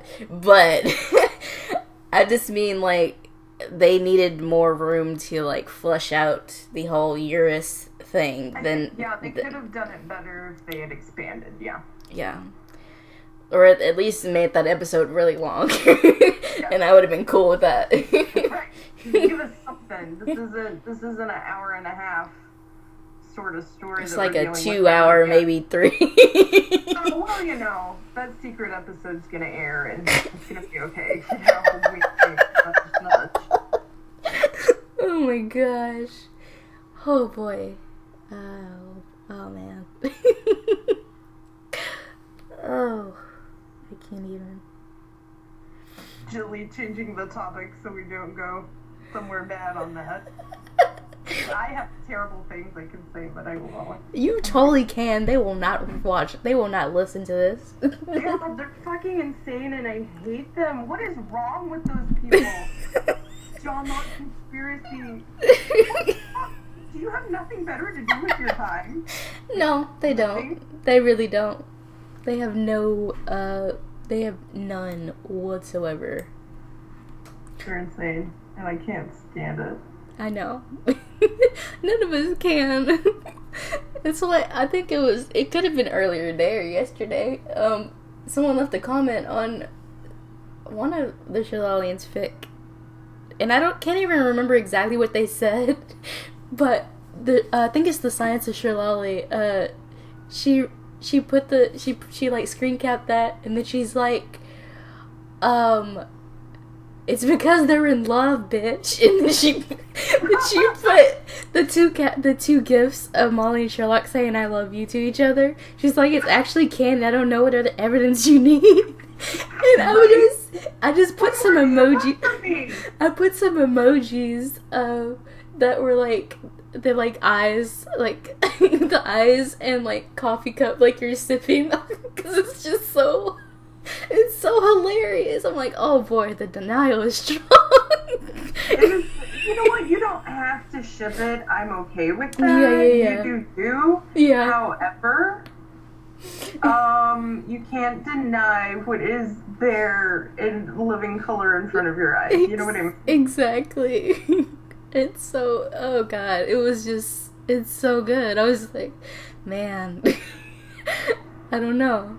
They were saying, I think the person who commented said something about it not being like explicit, that whatever happened in the fic, we're saying that this is the closest that they're gonna ever get to being together. And to myself, I was like, and I love you is pretty strong. Right? That's pretty, and it's not like, you know, if it had just, here's the thing though, the reason that Eurus chose Molly, it wasn't because, it's going to make him uncomfortable that that's his friend. No, he has to face the fact that he's in love with this woman, and he does not want to face that. He's been edging up to it gently, and then going, nope, and taking a left turn and just driving in circles. And he's been doing that for a very long time. Very long time. You know. So making him face it, that's why he goes batshit insane on that coffin. I know. It's like so good. Come on. Yeah. They're nutsos. They're worse than nutsos. They're, I don't know what. I just don't like the way that they treat everyone that doesn't ship John Locke. Like, oh, I know. Go fuck yourself. I've met some really nice John Lockers though. Oh yeah, they're out there, but those, they are. They're rare. They're not rare. It's just we don't see them because they're trying to like not be in that. They're in their lane. They're like, I'm gonna go over here and enjoy the content that I enjoy without being shitty to other people. Yep, pretty much. Oh boy. You said you were working on some original stuff. I don't want to, like, pry or anything. No. I've been working on this series for a disgusting amount of years. And it amounts to I lost everything when my computer crashed because I'm an idiot and didn't back up. But I have very little because I have this I'm gonna write, and I start writing. I'm like, this is just shit. I don't know why I'm trying. I shouldn't write this shit. I'm gonna go write fan fiction. No, I can't even write fan fiction. I'm done. I'm gonna go lay in bed and stare at the ceiling and be one perfect tear. Like, that is pretty much what I do. Oh, man. Every day, at least 3 times a day. So, but it's a fantasy series that one day I'm gonna get finished and start publishing on Kindle Amazon. You know, that's my goal for this year, is to finish one of the ones that I can at least term as a short story and get posted this year on Kindle Amazon. I'm trying. The thing I'll is... be your cheerleader. I'll be your cheerleader. Yes, please. Because I write a lot of original stuff all the time. Sometimes, some of it I share on, like, writing sites. But I was like, this year, I really feel like, so I don't get really disappointed in myself, I gotta try and finish something and get it out there, or else I'm just gonna be, I don't know, I don't want to feel sad about it, but I don't know, I'm working on like 3 or 4 different things right now. Oh, I don't know. Yeah, that original stuff, it's so much more nerve-wracking than fan fiction. Actually, the weird thing for me, I actually talked to Joelle about this. I was like, oddly enough, it's actually, fan fiction is more nerve-wracking for me than my own stuff. My own stuff, I'm not really worried too much about what people think of it, because it's just me and the characters and my own characters and trying to figure out their story. That's about it. I don't know. Fanfic is more, because I think I have people. I have like and I'm not even like a big fanfic writer. Like, I don't have like a lot of following, but I mean, I don't know. I just don't. I get more nervous posting fanfic than the idea that I'm posting some kind of new original stuff.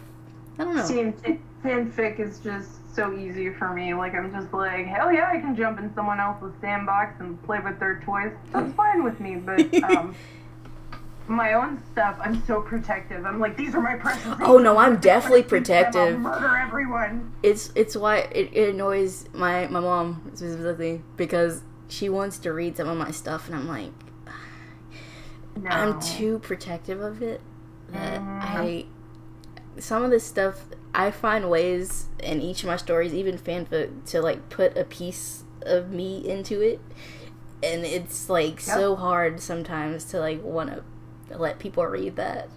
I don't know. Yeah, like, because everything you write, fanfiction or otherwise, a piece of you goes into it. And I think with original stuff, it's more than a piece, because you've developed this world, this character, everything that's going into it. There's so much of yourself, even if it's not a reflection of anything that you are going through or have gone through or feeling, felt, or anything. So much of yourself is there. And it's so difficult to be like, here, I'm opening myself up for your judgment. It's so hard.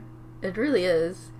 I don't know, but it's also really exciting. For some reason, it's more exciting for me to, like, because most of the time I tweet when I'm, like, working on stuff, so I will not, like, say exactly what it is, but I'm like, I'm working on this really awesome thing, and I'm really excited to eventually let somebody read it. It just depends on what it is. That's, like, my safe space to talk about, like, writing in general. I don't know why, Twitter of all places, but I don't know, it's like, it's less stressful for me to like come up with like new characters, although naming them is like the bane of my existence.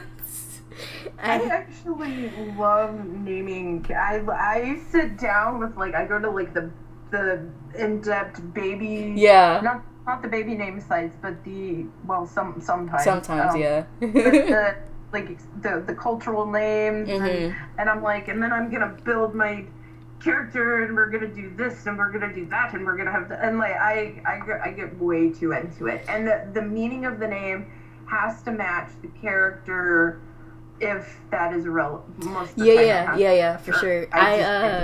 It's kind of funny you said that because I want to say it's my one shot give and take. It's a Sherlock fic where I intentionally gave Sherlock's name, like his alias. It's I can't remember what it was, but it was like so on the spot about Sherlock as a person. That I was like, and then someone caught that that's what it was, and they were like, dude, that's actually amazing. I was like, oh, this is what I love. This is what I love. I actually researched stuff, and it actually worked out. That's amazing. I love that. I can't even remember what fic it was now, but someone was like, I caught your little Mulan reference, and I was like, hey, yeah, you caught me. Yeah. Those are my favorite things, like, and I love putting references into things because that's a thing that I do all the time. Like my brain is like triggered by like the smallest things. So like even a word could pop in my head and like a song would come up. Same way. I'm the same way. I love to like throw references from stuff that just has nothing to do with anything into like the stuff I'm working on, and I just wait to see if someone will notice it. I love that, and it's such a great feeling when like one person gets it and you're like, brofist, we have a secret together. I love that. Oh man. Is there something that you've written that oh man, this is a really shitty question. But is there something of yours that you've thought heavily about taking down? Yeah, no. I have this, or I'm debating on it again. It's a Harry Potter fan fiction that I'm still working on. But actually, I'm like, I need to rewrite some stuff. But it's a Sirius Black original character fan fiction, but it goes through Hogwarts and the war, and then it deals with at this point we're still in Hogwarts, and I've just, no one has ever really been like, woohoo, one person was super into it for a while. It's just never really taken off, which I understand. Most people see Harry Potter original character and they're like, I gotta go now, bye-bye. And I get that. So that's the one that I go, I should just keep that to myself for now. Now I want to read it because I actually really like OC fics. I write a lot of them actually that a lot of people don't know about, even though they're on my fanfic. I have a Sam Wilson one and a Bucky one, two separate, but they're like part of a shared universe. And now I have a fic that I'm working on that's for the Final Fantasy game. Another OC. Yes, you do. Yes, I'm always ready. OC fics for some reason are like super fun for me. I have a Spencer Reid one. If you like Criminal Minds, I have like, I love Criminal Minds. I have at least 3 or 4 Spencer Reid fics. OC fics. I'm gonna read those. I'm gonna just download those on my phone for car rides. I'm just like, writer. Yes, please. I know people are really upset because I haven't updated them in a while, but that's because I have too many stuff I'm trying to work on at once. But I don't know. Spencer Reid though, that sweet boy. Oh, sweet innocent child. I love him so much. He's so pretty, and I love the actor. I know, Matthew Craig Goobler. He's so funny, and I like him. He's a cool dude. Yeah, that's like one of my favorite shows, which is why I have a Tumblr blog for it. Oh, you do? I do. I didn't know that. It's Day Loves Criminal Minds. Yeah, that's it. I don't know. I sometimes I find people in fandoms who do like Criminal Minds, and I forget that they don't know that I have a blog for it. I had no idea. Yeah, and you need to send it to me so I can follow it. I will. I'm so like I have not been updating it like I should, because I used to just go into the tag all the time, or I gift sometimes, but I'm behind on the show right now that I have to catch up on what I'm missing from this season that's on right now. Yeah, I'm not caught up on what's been airing either. I'm out of the loop. Girl, I don't even want to tell you what's going on with Spencer right now. Oh my god, is it bad? Is my baby in trouble? He was. It looks like, because I'm not caught up, but from what I've seen from like gifs or like little things that Tumblr has showed me, is that he's okay now, or he appears to be. But yeah, this season is the one. Did he relapse? No. He didn't relapse. It's actually worse than relapse, actually. Oh, dear God. I know that's, like, you wouldn't think that's possible, but it's kind of pretty bad. But it looks like, it appears that he's okay now, but I don't know if that's exactly true, because after what I remember from the last thing I watched, I don't know. I don't know if he can ever be the same, much to my sadness, because I just want to protect him. I know. He does for so much shit. And I'm like, you poor innocent child. He's not a child. I know. Like, he's like 30 now. I love you. Weep upon my bosom and let me make you cookies and comb your hair. Thank you. Oh, man. His hair has, like, gone on a journey throughout all these seasons. Right? It has. But I love it. So, like, we're going on a road trip. Mm-mm. Oh, man. It's so good. Yeah, but this is like my favorite show. I didn't expect to like get into it. It happened on accident, because it was on like one of those channels, I don't know. It was on like, I guess, syndicated on a different channel. And I was watching, I was like, oh, what is this? This is interesting. Then of course I went online and found all the seasons. This was before season 6, I think. Oh my god. And so yeah, I watched 1 up to 6 and finally got up, and I was like, oh damn. I think it was like season 2, season 1. It's been airing for so. I think it was season 2 though. And my grandma and grandpa used to watch it, because old people watching their murder shows. Yeah. They love their murder shows. And I would just, like, be coming in and out of the room, and then I'd just, like, slowly come in further, and then just be like, all right, I'm listening. Who's the hunky dude? Who's the tall, skinny dude? What's the face that never moves? What's happening? And then I started, it was Criminal Minds would come on, and we would sit down. I didn't watch Criminal Minds for 3 seasons after my pop died. I was just like, nope, I'm out. But now I'm back into it, and I love it. How far in are you? I've seen up to halfway through season 9, and I need to catch my ass back up. Girl, yes. Season 10 opener alone is amazing. It's like magical. That's not my favorite episode. My favorite episode is called Coda. It's with the autistic boy. I think that should have come up, I think, by the time you watch. I can't remember. Seasons are very weird to me. Oh, I remember that. And he's at the time. It was the time. Yes. Place. That's a good one. That's like my favorite. I was like, oh, it's like it makes me cry. But that's like my favorite one. I like the one with the serial killer that keeps coming back to this woman, and he leaves her bones of his victims, and then he kidnaps kids so he can take her away. I'm like, oh, that's so fucked up and crazy. I love it. It gets more like real. The more you get into like the newer stuff. There's some stuff that's happening in like the newer seasons that's like technology wise, and I'm like, that's too real. That is too real. I don't. There's one episode called Hashtag, and it ruined my life. Oh man, it's scared right now. Yeah, that one I can't rewatch that one. That's one of the ones I can't rewatch. There's like a select few that I can't watch. One of them is episode 100. It's the one when Hotch's wife gets killed. Oh my god, no.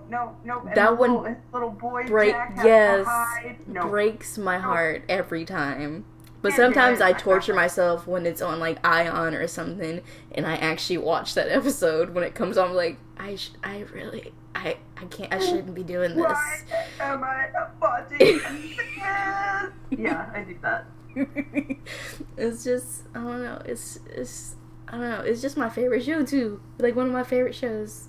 It's a good show. I love it. I'm super pissed that Garcia and I know. Like, oh my god, let them. That's like the OTP. That's like my favorite. They're not even, they never become canon. But I know it's bullshit because they are totally in love and need to go get married and have babies. That's just what needs to happen. They do. The actress who plays her she's lesbian, which is kind of interesting to me. Really? I love her too. She's wonderful. Yeah, she's lesbian. Her and her partner, they're really cute. I have no idea. Yeah, I didn't know that until I don't even know when I found that out, and I was like, oh, that's interesting. Good for her. Yeah, I love her. She's really awesome. The whole cast is really, really cool. I feel like They are. Yeah. I don't know. But yeah. Before I let you go, because we have been talking a minute. Yeah, a hot minute. But I expected that. It's been fun. Is there anything that you would want people to know about the viewers, promo-wise? Not necessarily. Well, my OC Harry Potter fic. Yo, check it out, guys. I will link that one. I'll link it. Check it out. Thank you. Yeah. It's called Heliacal Rising, which is an astronomical reference because I'm a geek like that. Yes. But I used to get, and I still do to a degree, a lot of people that came into my Tumblr that they needed some help. They needed some advice or whatever, and I just want everyone to know if you need to talk, if you're upset, if you're in a shitty situation. I may not get to it 5 minutes after you send it, but my messages in my inbox is always open, just so everyone knows. Yeah. Yeah. Well, it's been lovely talking to you.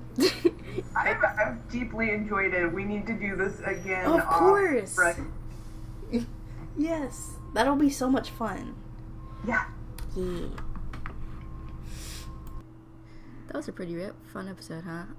So the thing I wanted to, not even really promo, really, it's just like a shout out to one of my favorite authors whose book came out recently, and I'm about done with it now. Sarah Dessen.